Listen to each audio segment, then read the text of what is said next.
Hola amigos, algunos colegas me han pedido que hablemos un poco sobre robótica isocinética, sobre las pruebas isocinéticas, su importancia tanto para la ratificación diagnóstica como para la evolución propia de la noxa o de la condición fisiopatológica que pudiera presentar el paciente. Pero más allá de sacar valores específicos de una prueba isocinética, es insistir en convertir la terapia en datos y los datos en terapia. Los datos en terapia debe ser una interpretación que pase por el criterio clínico y por el discernimiento del profesional. Uno de los aspectos importantes de las pruebas isocinéticas es precisamente someter al paciente a una robótica isocinética programable. Programable en rango de velocidad como también programable en el ángulo de velocidad. Todos los valores que uno pueda obtener bajo pruebas isocinéticas están sometidas básicamente a una experiencia de velocidad constante con fuerza variable, donde mecanismos intrínsecos a nivel muscular, articular, se exponen y se manifiestan y forman una morfología o una graficación de un miograma isocinético producto del esfuerzo angular en una condición de velocidad determinada. Bien, hablar de robótica isocinética es entender que podemos hacer experiencias o someter a pacientes experiencias concéntricas, concéntricas, concéntricas, excéntricas, excéntricas, concéntricas, excéntricas, excéntricas. Podemos someter a paciente a contracciones isotónicas, como también a contracciones isométricas. Todo esto puede generar valores cuantitativos y cualitativos que nos va a permitir analizarlos y eventualmente inferir en una condición fisiopatológica que el paciente pudiera estar presentando. La objetividad, sobre todo, entender que podemos tener tanto valores comparables en el tiempo, tanto en el mismo sujeto como también en relación con otros sujetos similares. Pero más allá de comparar a un paciente con otro, es importante comparar la evolución propia del paciente en el transcurrir del tiempo. Entonces aquí interesa obtener datos como por ejemplo dónde se encuentra el peak torque, cuál es la calidad y cantidad de trabajo, cuáles los newtons metro y en qué posición angular se ha obtenido esta expresión de mayor cantidad de newtons metro, cuál es la relación de fuerza por kilogramo por segundo, cuál es la relación también del concepto de potencia, del concepto de índice de fatiga y algunos otros valores como por ejemplo el concepto también de imbalance o balance neuromuscular. Llama la atención que las pruebas isocinéticas hoy nos pueden arrojar datos interesantes incluso para poder diferenciar diferentes calidades de inhibición recíproca y conceptos de coordinación intramuscular e intermuscular.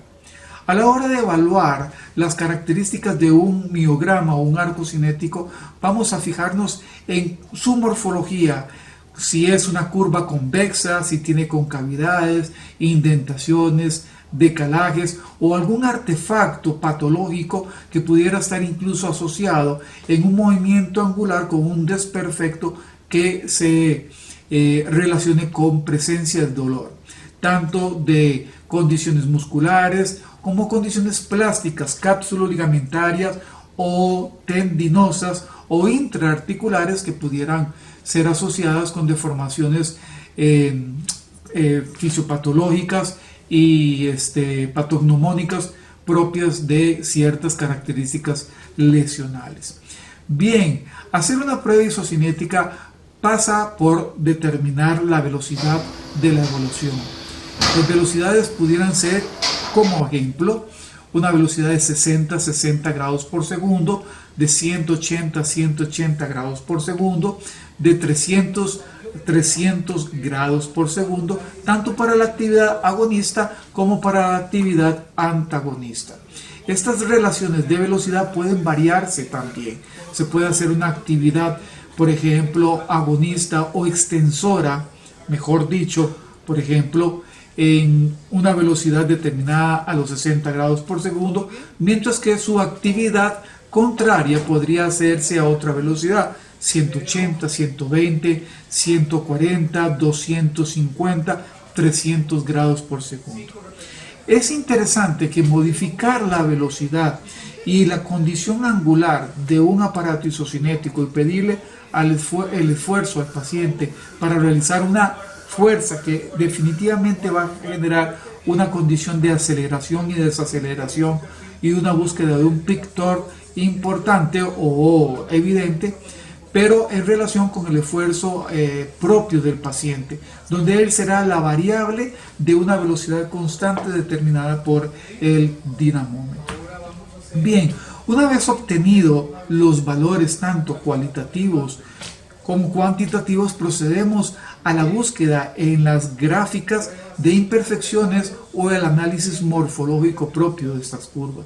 Y en cuanto a los valores cuantitativos, buscaremos aquellos porcentajes de relación o de ratio de relación entre, por ejemplo, un componente rotador interno con un componente rotador externo. ¿Y para qué nos sirve toda esta obtención de datos, tanto cualitativos como cuantitativos? Bueno, precisamente para la toma de decisiones de programas de rehabilitación individualizados para la condición fisiopatológica que está presentando el paciente, o en dado caso para una configuración de un entreno. Una vez que se plantea la hipótesis de qué es lo que hay que corregir en el paciente y cómo lo podemos corregir, tanto en condiciones de actividad, por ejemplo, tónica, actividad fásica, número de repeticiones, distancias prudentes de intervalos de descanso, como también eventualmente el progreso de las cargas. Todos estos elementos pueden ir dando datos en condiciones reales que pueden ser comparados con datos obtenidos en pruebas anteriores y van ratificando en sí o no el hecho de ir por un buen sendero o un buen camino de progreso y de buena tolerancia por parte del paciente frente al programa de rehabilitación que podemos estar planteando. Aún con diagnósticos similares, todos los pacientes son ciertamente diferentes. Por ende, no podemos meter, a pesar de que el diagnóstico sea, por ejemplo, una lesión del cruzado anterior, no podemos someter al paciente a un solo programa o un estilo de programa de rehabilitación. Y esto se pone más en evidencia cuando isocinéticamente o en forma objetiva, a través de instrumentos clínico-métricos, podemos generar datos que nos dicen si vamos por buen camino o no estamos logrando nada. Muchas veces el paciente es producto de un estancamiento en su evolución y este es sinónimo de un estancamiento de programas de rehabilitación con él. Las pruebas isocinéticas no solamente pueden ser una condición de valor de peritazgo con respecto al nivel lesional o al grado de recuperación que un paciente ha tenido, sino que también sirven para orientar y animar al paciente a máximos esfuerzos. Hoy por hoy la robótica isocinética es más allá de una estrategia de evaluación. Permite herramientarnos en forma objetiva hacia dónde plantear nuestros tratamientos y sobre todo a ver la efectividad de los mismos, si son acertados o no lo son. Muchas gracias.